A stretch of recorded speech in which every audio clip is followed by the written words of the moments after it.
said a thing with feathers absolutely has to fly.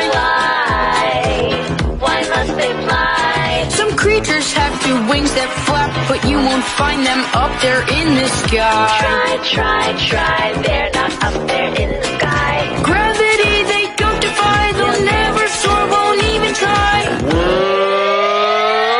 Have you heard about the flightless bird?